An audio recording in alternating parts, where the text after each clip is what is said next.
Hello, you may remember from video one in this week's tutorial page, week one tutorials page, that we ended up with this graph inside the FRED database. And we did that in order to show you that we needed to obtain the code name being this code name CGBD250, CGDD250, for in order to import the data into R using the Quandl API without having to download the data to our hard drive. So important from that first video was that we could plot and see the video if you don't remember that, how we did it here inside FRED. You can plot the 2 or more time series. There will be a label for each of them. You can do a lot of data description and preliminary exploration of the data that is really crucial before you even start using R. So for example, you can visualize first the plot, get an idea of trends. We see that there is some cyclical behavior here. Every so many years, there is a wave up and down, and those are called cycles. These are different from the seasonality that occurs every year. So the cycles, the actual cycles are, in this case, business cycles, which are studied in economics. And you can also see this unusual period of the COVID. So it gives you a good feeling. Remember that with the diagrams, you can also minimize and obtain some windows, smaller windows of the data to see detail. That allows us to see that there is not a regular seasonal component in here. We don't see a regular seasonality that repeats every year. So it gives you a good feeling that there is not going to be much seasonality in this data set, although it is not seasonally adjusted. There is no seasonality at all, almost here, at least not regular seasonality, and periodic, very repetitive, always with the same pattern. So that was good observation. That's always good to start getting this feeling for your data. What features and what components seem to be there? There seems to be a fluctuation around and a little trend, but the trend is mostly cyclical and rather than the typical trend all up or all down and so on. So the most important thing for us is we are going to import this data set into R is to get the code, but also the metadata, in addition to exploring and descriptively your time series and sort of starting looking at the features that the plots tell us. We can see also the metadata, the units. You always have to describe your data with the units, whether it's seasonally adjusted or not, the source, and the years. Okay, so here we are presented with these years. We're not going to read all of them when we use R, but once we have seen this in R, we are going to be using these two codes. So you will write them down on a piece of paper separately, and then we move to R. Okay, so once you have done that, get a good feeling, play with the slider, right? So it just, and then create little windows, get details, get the code, get the metadata. Once you're ready then to go into R to start more sophisticated analysis. Some of the descriptive analysis in R, if we are going to read the data in time series, it's going to be very similar to what you can see here. So you might as well just do it here if you have a nice database like FRED that has a nice graphical features, but that's not the case most of the time. So you will have to do all of this inside R, all this visualization and getting a feeling for trends and seasonals and random components. All of them will have to be done in R because not every database is as nice as FRED. One more thing I wanted to emphasize is that once you download the data, like let's say you download it in CSV, I did that, and I obtained this, you will see how the data set in the raw, what I call the raw data set, has always a timestamp. A good time series has to have a timestamp that is ordered. We discussed that this first week in class, and this is the timestamp. There's always a column of timestamp. Timestamp formats vary a lot depending on the database. So here, FRED, for example, uses in its monthly data, it uses the month, the day, and the year.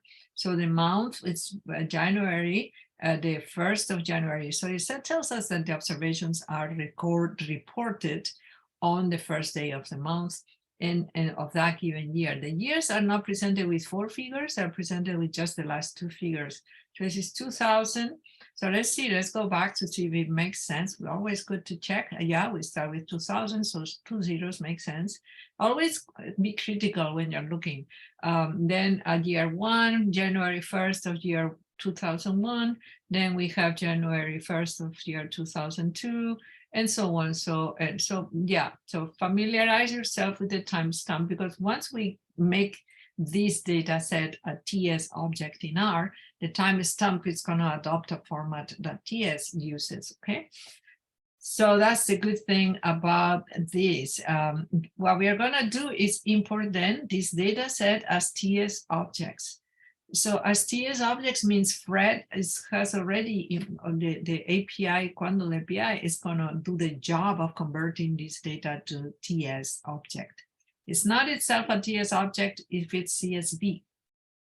The Quandle API has capabilities to convert it to TS. Okay, so let's minimize this, and then let's go now to R. Now that we have our 2 codes to enter into Fred, we are going to R. So in R, remember to access that same 2 time series that we looked at in Fred, we are going to need the key, your key. So please make sure you look at week 1 lecture, chapter 1.4.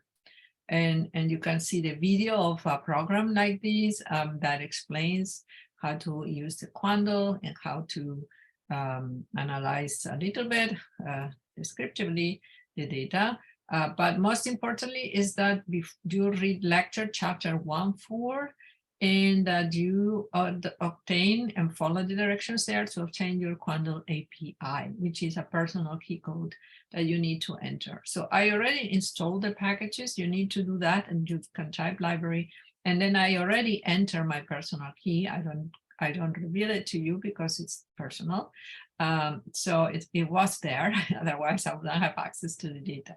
So once we have done that, remember, we are going to first access the data. So notice how I divide my code into part 1, access the 2 time series that I investigated in the French database. And I'm going to do that by just going over the code here. And Quandle, notice we are requesting that it converts the CSV file that we had looked at, the CSV file. Quandle is going to convert it to TS, okay?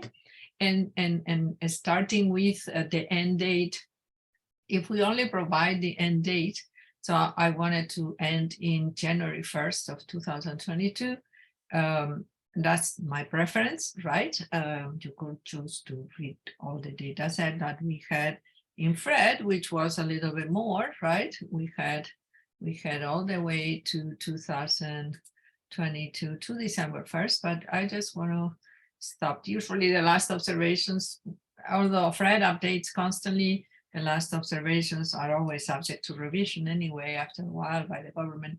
So better stop a little early. So type TS, we want the collapse monthly, but notice that we could have asked annual, so that Quandle will have converted the data to monthly data. Again, that's something that we could also have done in Fred. We could have visualized the data in monthly. So notice that we could have converted this to quarterly, okay? And the aggregation method, the average, take the average every 4 months, and the data will look a little bit different. Or we could have looked at annual and find the average of all the months for annual data set for both, okay? And we could have done for both, could have done it for both time series, right? So, but let's keep it the way we have it mostly. But why? Usually you do averages for seeing trends and so on. We'll discuss more of that later on. So let's continue now. So there's a lot you could have done in R to explore it, in Fred to explore the data before we get to R. But let's go back to R. And remember that we choose the end date. And I'm going to choose the same end date for the, so notice how those codes that I obtained in Fred have to be entered here. So this is the bachelor's degree, and this is the doctoral degree, okay? So it's not 0, the last one, Okay, so now we make sure, and in part 2, notice how I label my parts in my R script file. I want to see the data because it's a time series. It's going to look like a typical TS object. So it's going to have the month and then the year. So it's not a large data set. We can visualize it this way, and in their percentages.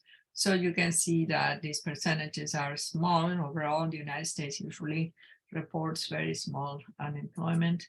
And class B, the class UBTS, and we make sure the metadata is all there. So all this, when you're talking about your time series, needs to be reported. Let's say you're writing a paper, all this metadata and the format of your time series and so on needs to be reported, and the source. Okay, so we do the same for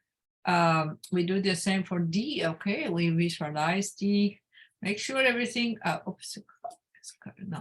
Hold on, I just click in the wrong place. Oh, no, I didn't want to do that. But okay, B again, class B is TS, and then STR is B.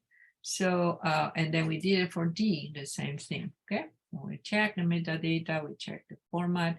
Okay, so now, by now we should be familiar with TS. We have already done a few of them. And now I would like you to also use the same diagraph that Fred has. Fred has a diagraph. This is a diagraph with a slider at the bottom to see windows. We're going to get one of those also in R. And we install the packages. I already installed it. The library is there. So I'm going to do the diagraph, and notice how we use cbind because I want to plot the 2 time series. And I have to use a label that is a little bit generic so that, but at least the units and the variable name should be there. And then I like to put in my graphs, okay, I like to put in the graphs in the title, the main argument in R. I like to put what we see, the main salient features of the data.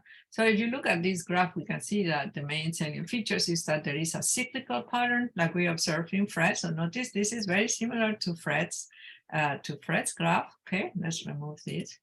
Very similar to Fred's graph. Right? Also, oops, I didn't want to do that. And we go back to R. And notice that we also kind of slide and see at each date the difference. We could have used a nicer name for the variables instead of B and D, but since we know what they are, and this is just for exploratory purposes, we can also use the slider to minimize the window and see details. So notice the big COVID period. What disaster of unemployment. Unemployment went really high, particularly for the bachelor's. Bachelor degree is very, looks to me, right, it looks like very volatile, tends to have higher unemployment rate overall throughout the years. And if there is a crisis, tends to suffer more. People with bachelor's degree tends to lose their unemployment much more than the people with a PhD. PhD tends to have very low unemployment rate. Still, they have some unemployment rate. And also they don't suffer so much. They also have a cyclical, but the cycles are not so prominent and so exaggerated. And the cycles, okay, so this is all things that the story behind the data that you can see by just looking at the graph. So this is very important that you describe the main features of your graph. And usually the main title helps to say the most salient features. So the person looking at your graph immediately has an interpretation without even reading the caption. That doesn't mean you don't have to put a caption. You should always put a caption. Of course, you could use less sophisticated graphs and less interactive. You could just do a simple plot. And it tells the same story, but it's harder to see unless you plot them in the same graph. So for example, you could just do this and then plot in a different color, and then you could add a legend here. You should add a legend here that says which is which, and that way you get similar picture to the diagram. However, it's not as interactive. It's not interactive at all, and you could put a title and so on. So you could complete. That graph, for example, complete with this graph with legends. So I could add something like an exercise with legend and with main title describing what we see, okay? What salient features are, okay? And that will be okay. So now once we have done a visualization, a comparison of our time series, we analyze the bachelor's. Okay, I'll do that. And then as an exercise, you do the doctoral degrees. So use code learning chapter 1 lectures. Okay, so a little more new code to familiarize ourselves with the data. Okay, so we'll do the first the things that you can see already in Fred. We didn't need that. We know what the star gives us, that is January 2000, the end.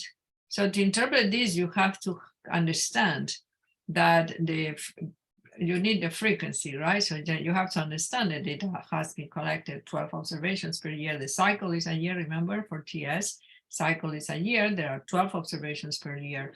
And then you can just plot that data set, that time series separately if you want, or with a diagram, okay? So you could use a diagram.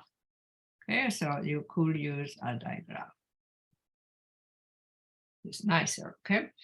So in Fred, we could also have aggregated the data. Remember that I showed you in Fred, you can just edit graph and you can just aggregate, modify the frequency.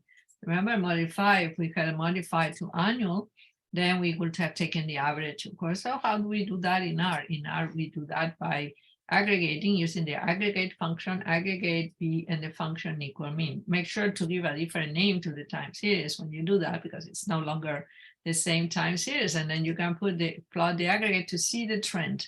The trend here is sort of increasing due to COVID, but then also at the same time, if you think about it, right, but sort of increasing, but there is also a very strong cyclical 4 years or more kind of cycle. This is the business cycle. So we could also aggregate by quarterly, like we could do in Fred. We could just say, okay, let's do quarterly and take the average of quarterly. And notice that we are just doing that for the unemployment rate for college graduates. We're not doing it for both. And in R, we can do exactly the same thing and plot the quarterly, and it looks like that. So let's continue with our data set. This was just to illustrate to you that these are the things that we can do in Fred already. Now let's do things that we will not do in Fred. We will not be able to do in Fred, okay, directly at the interface that you are seeing here. We could undo the following that we are going to do in Fred. So let's do now time. We extract, usually when we do machine learning, we're going to work with features of the data instead of the raw data directly. So but that's not going to be true in classical time series, but for when we use later on. So just to start familiarizing you with features. Time is just a measure of the time. So it's just time needs to be just some kind of number that tells us that the second observation comes after the first. So right. So we use 2000 and 2003 for February. As far as this is increasing, right, then it's okay as a time variable. It's time. It's telling us the time. It's time. You could have put time 1, 2, 3, 4, 5, and that would have played the same role. And then cycle, on the other hand, gives us like a dummy variable, a factor variable. So these are factors that indicate the year and the month. Okay. So for each year you will have, so there will be a feature that reflects the year, and and then there will be, so time is just like an index, okay, time. And then cycle reflects is a factor. And then we could also extract the year, okay, the year later on when we learn time functions in R, we are going to be able to do that. Now you cannot do this in Fred, which is to analyze the seasonality more closely. In the lectures that we had on week 1, we analyzed, we used spaghetti plots. And spaghetti plots are nice in that they sort of split the data into 12 observations, 12 for each year, and then plot them superimposed one on top of the other to see the common month at which there is cyclicality. And the box plot does the same job. The box plot, what the box plot does is to extract all the values for January that are in the time series and do a box plot. If you do not remember what a box plot, you can just Google box plot and learn what all these things. Remember that for each box plot is the line here in the middle is the median, not the mean. This is the upper quartile, the 75th percentile. The lower bar, the lower line here of the box is the 25th percentile. This is the at the end of the whisker is the maximum value of the data before outliers. So it's usually IQR plus is the Q3 plus 1.5 times the IQR, and this was is Q1 minus 1.5 IQR usually, and anything outside the whiskers is considered outliers. So notice we have outliers at some point here, and those are probably those from the COVID time. So for what we observe here, we look at these boxes for every month. We see similar variability in terms of the IQR, right, the quartile range for each month. We see that the medians are not too different, not outrageously different. And August seems to be the month in which the bachelors, which is what we're looking at, have a higher unemployment. But there isn't much seasonality. If there was seasonality, this would be very different. We will see one box higher than the other, but we don't see one box higher than the other, much higher than the other. So I don't expect, this is helpful. Why? Because it tells me, okay, what I saw in the time plot, which was that there wasn't much seasonality when looking at details, not much seasonality here, not regular seasonality at least, the box plot is confirming that. Okay, so you just look for information that confirms what you are seeing in different views in different ways. Now, we also studied the decomposition, although week 2 is the week where we will study the composition of several time series and how to do it and when it's appropriate to do it. And so we are going to do the decomposition. I want you to see what are the components of a decomposition. What it does is split the data into different components, okay? Into we are doing additive, we are doing decompose. It gives us several time series, TS objects. It gives us the random term, okay? Gives us the random term. It gives us, so let's plot it. Okay, let's plot this so that we see what we are referring to. So we have the random component. Okay, we have the seasonal component, which is gonna be the trend. And then we also have the seasonal component. Notice how the seasonals are very small relative to the level of the overall series, which is in the 2 to 8, right? So the trend tends to have the same level as the raw data. So we call this the observed is the actual time series, the raw data. Then the trend is the smoother, it has been smoothed out. We could have obtained this by doing aggregate, but this is done using a moving average as opposed to the aggregate with the mean. The mean is the mean, the aggregate with the mean is also like a moving average, right? But it's not center. And we don't know if we'll have to center here. So that will be discussed in lectures when we study the theory of this decompose. The seasonal component, notice how it's very tiny. It doesn't go beyond 0.3. So it doesn't stand out much. There is no high seasonal component. Random term is what we are usually interested in. But you know, this random term, it's okay, it's fluctuating around 0. What happens is that we just have this unusual period here that certainly is going to distort everything we do from now on. We will have to either use a functional model that accounts for this as a dummy variables, or we will have to, for many classical time series methods, we will have to remove this part and not use it in the model. Because it's unusual, it's not the regular behavior of the time series under normal circumstances. Okay, so we want to extract the components, decompose.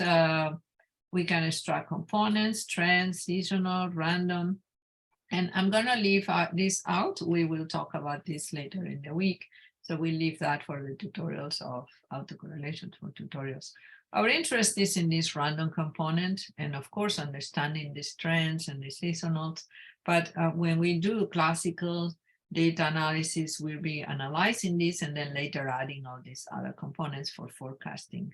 So the random component is very important for us, and we will learn after for lectures of week 2 how to analyze this random component to prepare it for classical analysis. So as an exercise, you could do, or remember that we could just create windows, right? So we could just create a window of the data set. So look for the code seen in week 1. In week 1, and we'll do Windows later on again. You already did Windows, so we can do Windows. You can create, we will end up creating a window stopping here right before COVID period. Okay, so in order for you to practice this thing, you should practice these things and do it again. But so you could do it now as an exercise. Oh, let me do the window for you. So let's create a window, although we could have created the window by reading the data directly using Quandle, but for a different end period, we could just do it directly now, so we don't have to repeat the Quandle. So window B, and we're gonna do a start equals C. Start equals C, what period? Okay, so start equals C, we have 2000 and mouse 1, and then end equals C, let's say 2018, 2018, 2018 1, okay? And that way we don't have to work. So that would be how we will do a window, but we just don't want to do it right now, okay? Leave it there. So please, as an exercise, and upload your code, use this program, run this program, okay? So as an exercise, run this program, run this, the whole program given with your key, with your Quandle key, and then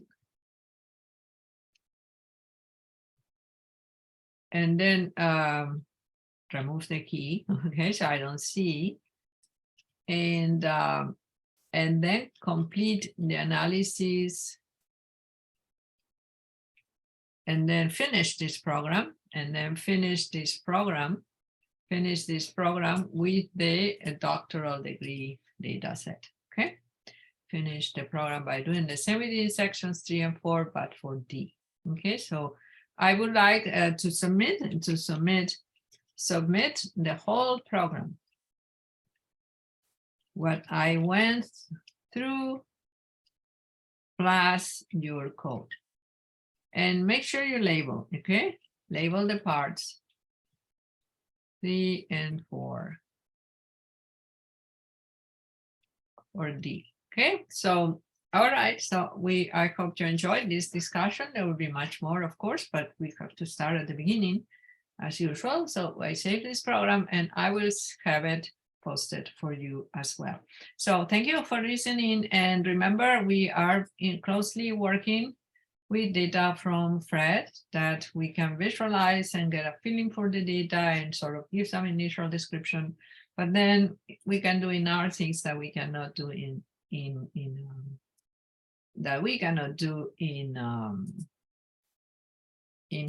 Fred, right? So we have done all these plots, and we have also done a Quandle plot that for some reason disappeared from here. So we have it here, okay? Okay, so let's just stop here. Thank you.